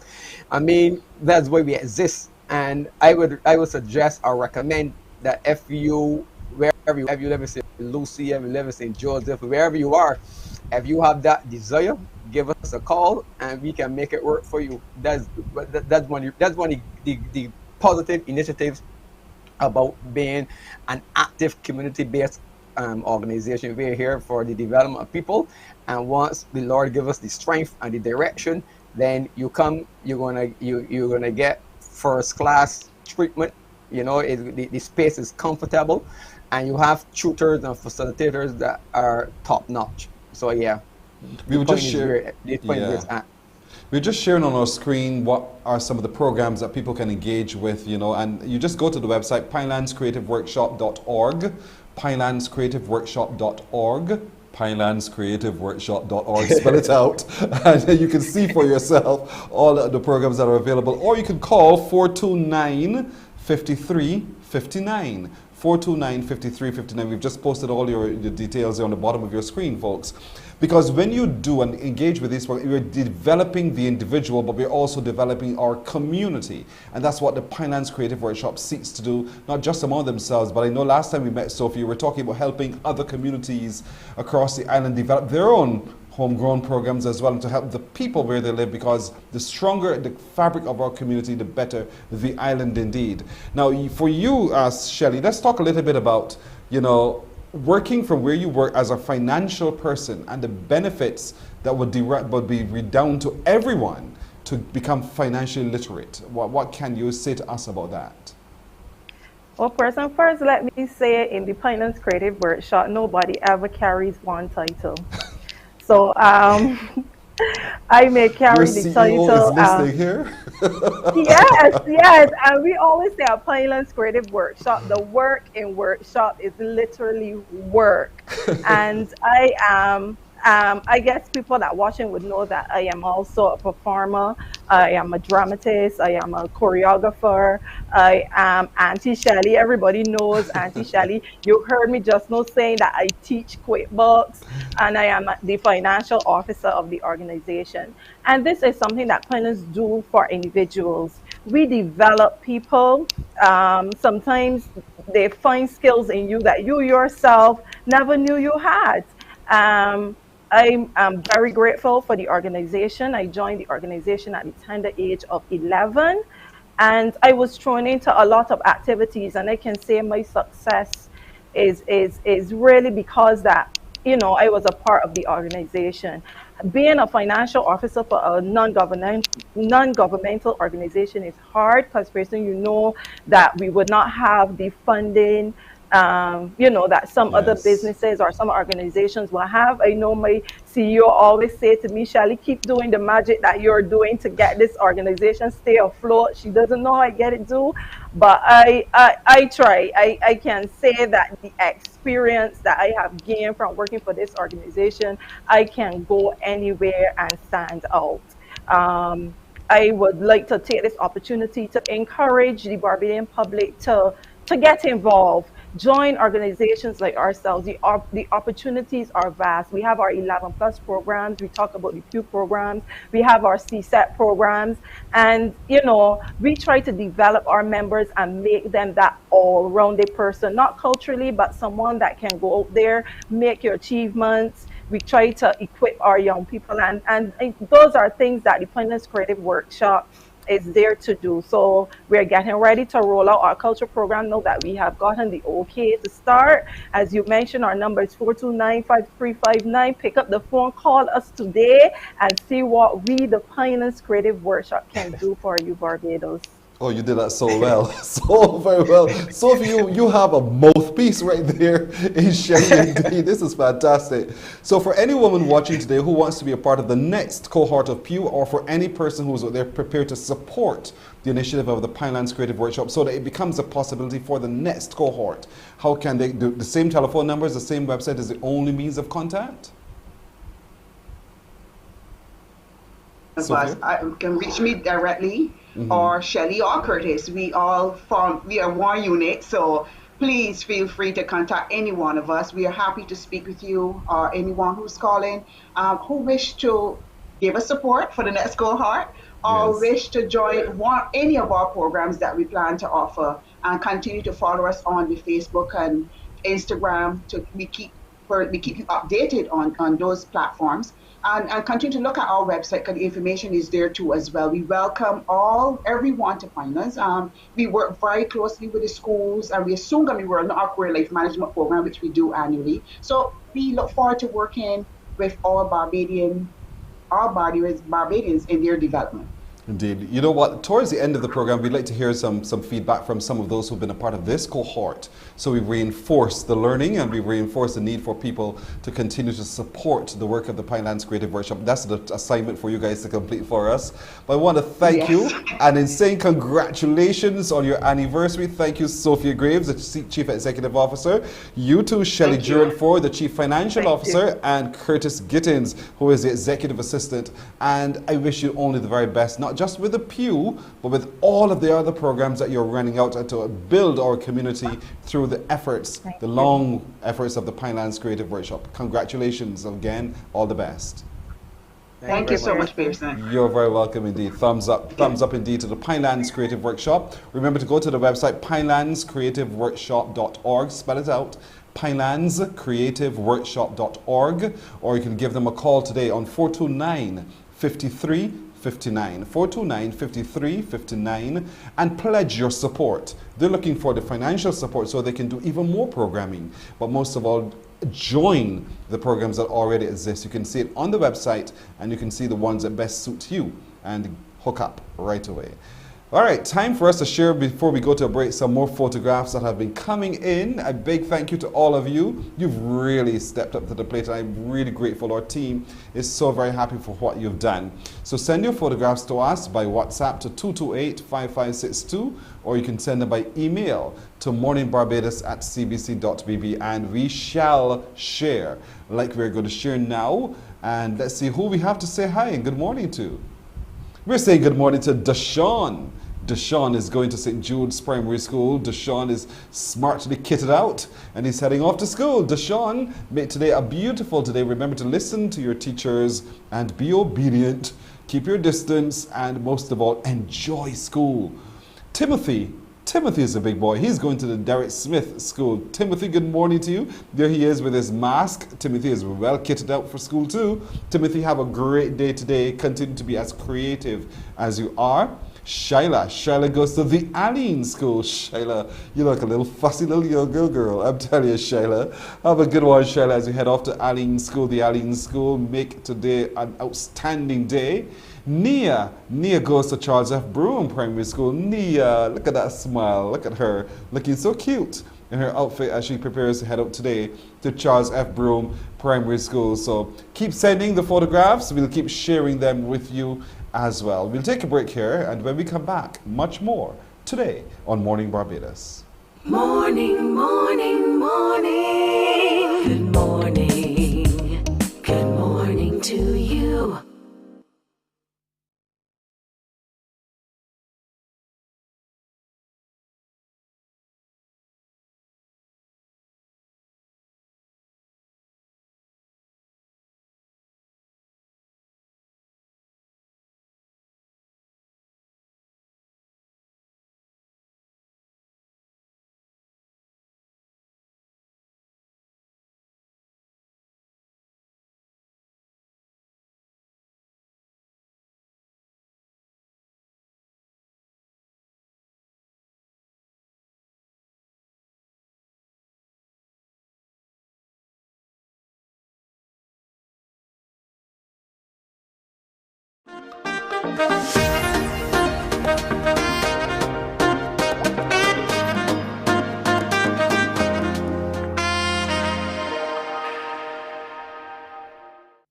Well, our next guest has had a near-death experience that has propelled her to write and to write and to share in her writing as well. Her name is Vanessa Hyman.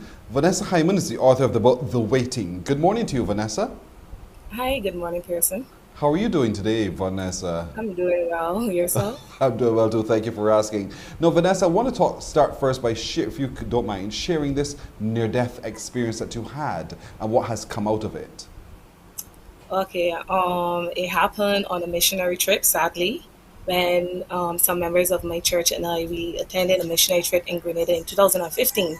And that would have been my first missionary trip. But we had a day off, so we decided, we wanted to go for a swim, etc. And some of us decided to race across the lake, and we did went. But halfway across the lake, I got into difficulties and I went under. And it was the scariest moment of my life. Honestly, it was not good. I remember drinking some water in the moment, and as I got back up to the surface, I could not shout for help because, it was choking on the water. And I went under again, and no matter how much I tried to get back up to the surface, it was not possible. And there was a point I was like, I cannot give up because I do not want to die in this moment. And no matter what I did, it was not working out, and I still end up being submerged. And in that moment, as it was in the lake, it was pitch black and it was very scary. And I remember being under and I was crying out to God and I was saying, God, this cannot be the final moment of my life. And the 19 years, I was 19 at the time, and the 19 years of my life played back before me. And it was like, if I was to die in this moment, what would people remember me by? Did I make an impact in this world? Did I do anything? Have I accomplished anything in my life? And the answer was no, not in that much, because I remember at the time I was struggling with Christianity. I was going to church every Sunday. I was reading my Bible, everything. But this relationship that I hear many people talk about with God, I did not have. I could not relate to it. But yet here I was on a missionary trip trying to preach the gospel to other people, letting them know that there is a God. I know of God, but I did not have that relationship with God. And in that moment of thinking further to the bottom of the lake, I witnessed this bright light, and it was like, what was happening? In that moment of feeling as though I was being submerged and everything, and it was like, what is happening? And in that moment, I just heard a voice say to let go. And it was like, let go? I'm trying to save my life. Why should I let go? And it was like, you got to be crazy. And I heard a voice again say, let go. And it was like, I do not want to do this. I do not want to die. And I recognized that that was God. That was my road to Damascus moment. And God wasn't just referring to me of letting go, of trying to save myself in that moment. But all my life, I've been trying to get to this place, and it was not getting there. And it was questioning God on a lot of things. Like, I did not grow up with a father, and it was asking God why my father was not in my life, why this had to happen, why did I have to move to Barbados from Guyana, and all of these things. As a teenager, you will be going through life crises, we go through emotions and all of these things. And I was at a bad place. Wow. I was at a bad place, but God met me there, and it was only there and then I understood the love of God towards my life, and most of all, his patience with me. I'm just curious, if you don't mind going back to your story. Go ahead. So you said, the voice said to you to let go. And Yes. you became obedient to letting go. And suddenly you Not at the first time. Not at first, right. You questioned, I drowned, but you let go. And then you Yes, surfaced. I did. You suddenly bobbed right back to the top. I remember passing out for a while, and the next thing I remember that I was to the top of the surface, but someone had me in their hands, and it was just vomiting out water. So probably one of the swimmers recognized that I was missing and came back for me. Wow. And that was the beginning of your relationship, your true relationship with God. Yes. And ever yes, since because as I then, said- and ever since then, you have now been living that relationship out. Yes. So Yes, what please. was it about that moment that propelled you to write what you've written? I guess most likely it's because I had that near-death experience, and I recognized that for those 19 years of being alive, I did nothing drastically with my life that could make an impact in someone else's life. So I've come to that place of recognizing that it's not just about me. but what God wants to do through me to bless others. You say that book is about waiting on God's timing.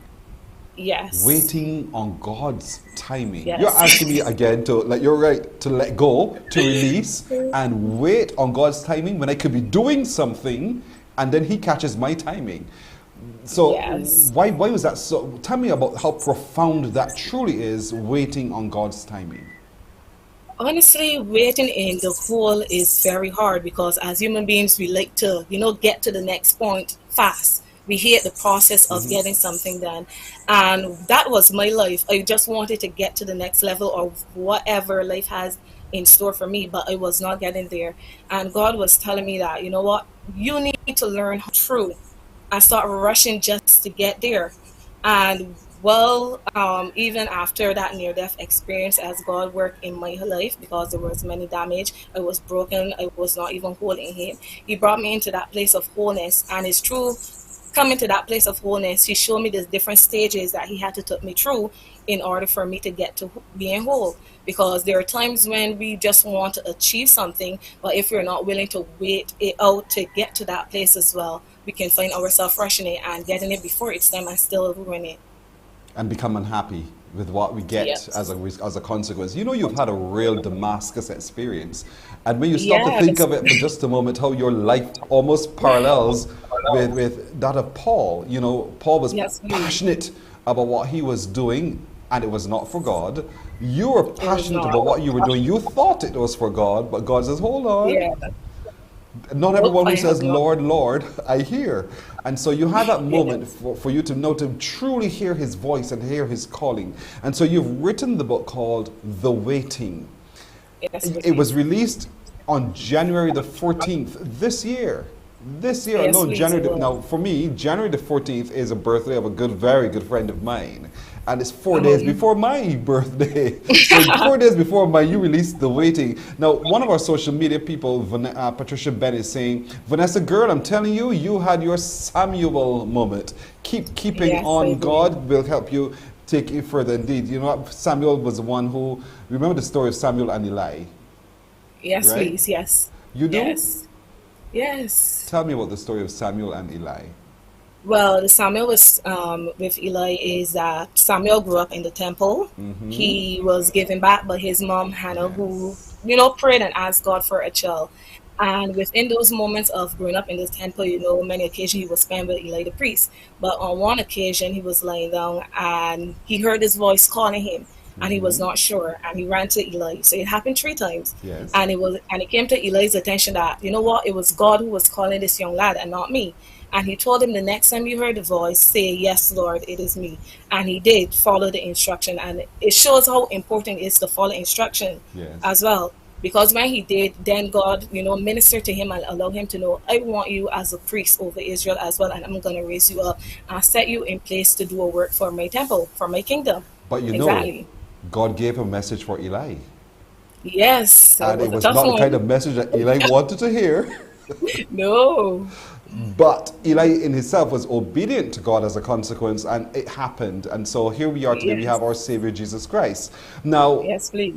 You see how you always come here and make me preach on a morning? Nevertheless, the book is called The Waiting. And so walk us through, when we get a copy ourselves of the book, The Waiting, what do you share in there? And how do we, the reader, benefit from what you share in The Waiting?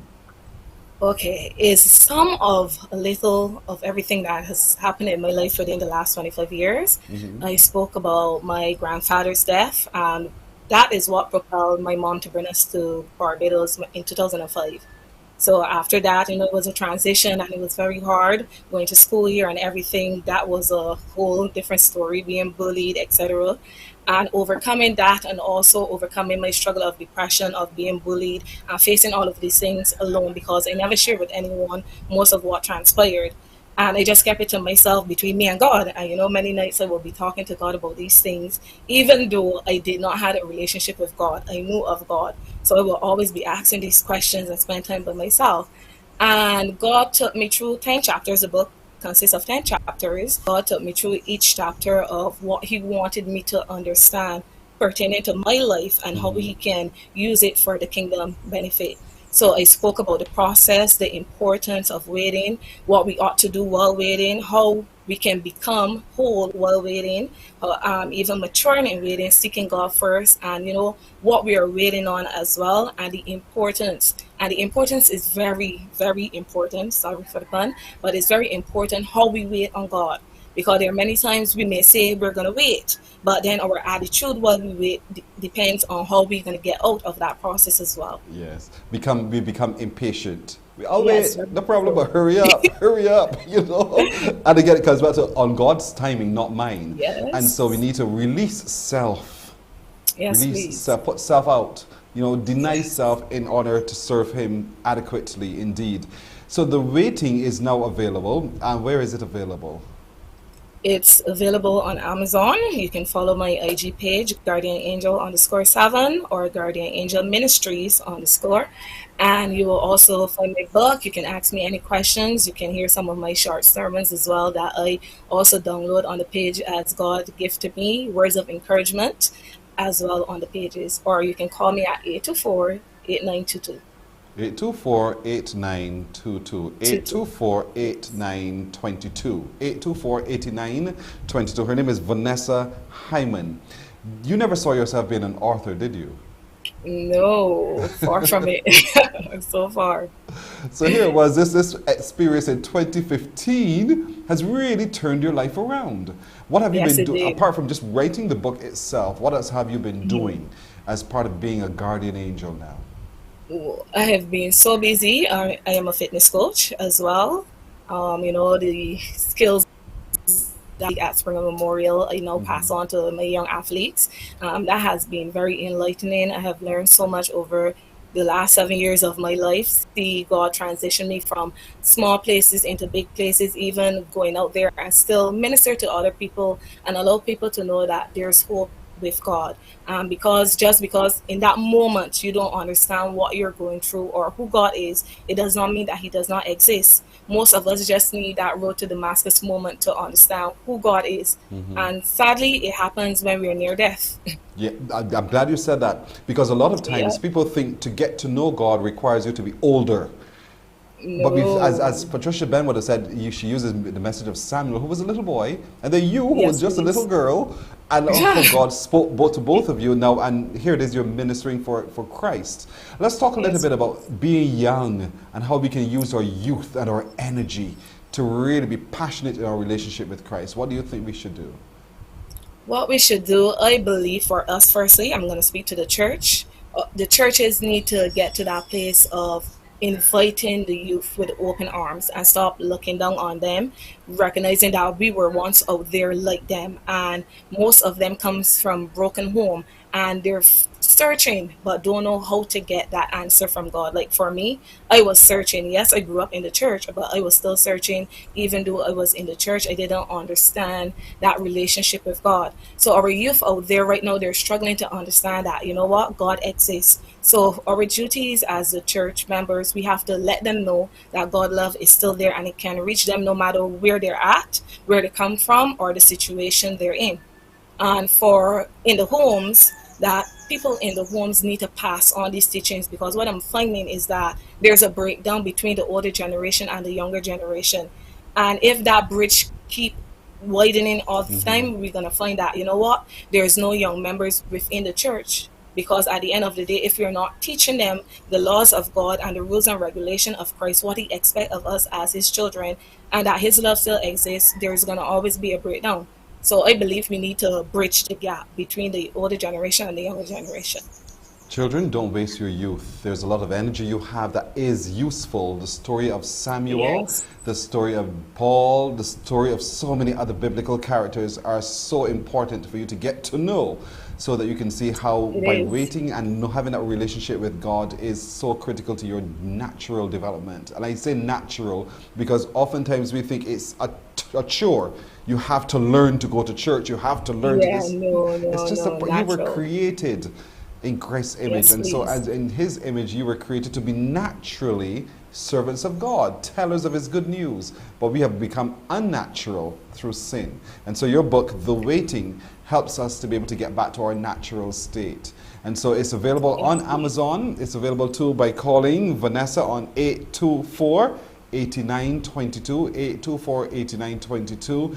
And it is a great read. I haven't read it myself, but just talking to you, I get a sense that in the pages itself, you know, it's so uplifting, and the light has truly been shining through this morning. You know, even if it was just reflecting from your dress, there was a light radiating from you that tells us that you are truly special indeed, Vanessa. And I hope that everyone gets a chance to get a copy of the book to see how special, not just how special you are, but how special they are as well, Yes, and how please. special they are in the sight of Jehovah God. And that's what it's about, for us to recognize our value, to recognize our truth, and to be patient and wait, to hear his still voice, and to be obedient to that call as well. Vanessa, all the best with this. Thank I you so truly much. hope it is truly the best seller, hands down, and that everybody this morning gets a copy of it indeed. But you can call Vanessa. Can people call you to have a little conversation with you as well? Yes, they can, or message me on IG, message me on WhatsApp, no problem at all. Remind us your social handles again. Guardian Angel Ministries, _ Ministries, and Guardian Angel 7. You will find me on both pages. Good. Guardian Angel 7 or Guardian Angel _ Ministries. And you'll find her there indeed. 824-8922. The book is called The Waiting. Get it today. Get it today. Thank you, Vanessa. All the best indeed. And may God, Jehovah God, continue to bless you in your ministry. Thank you. Thank you very much for your saying. You're very welcome. And I know you asked why I say that, because we have to call him by his name, Jehovah. We'll take a break right here. We're coming back with more and more pictures after this.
Morning, morning.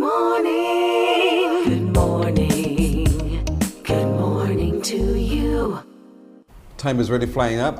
Listen, I've already finished one bottle of Cure. Don't forget to get your Cure, 2 to 3 bottles a day over 2 to 3 weeks, and you will WhatsApp Dr. Mohammed by 233-4261 and let him know the benefits or not that you get from drinking your Cure, what is available island-wide.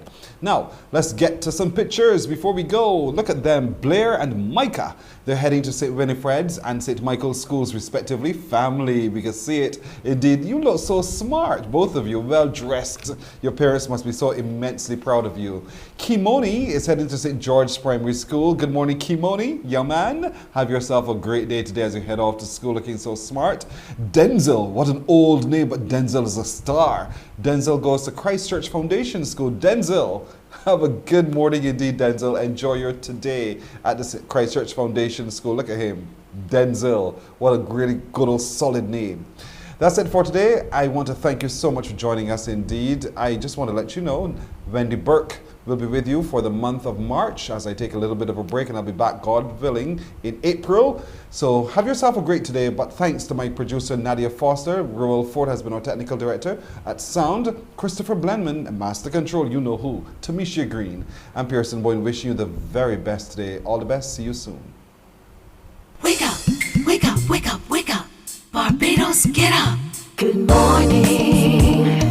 Good morning, Barbados. Good morning.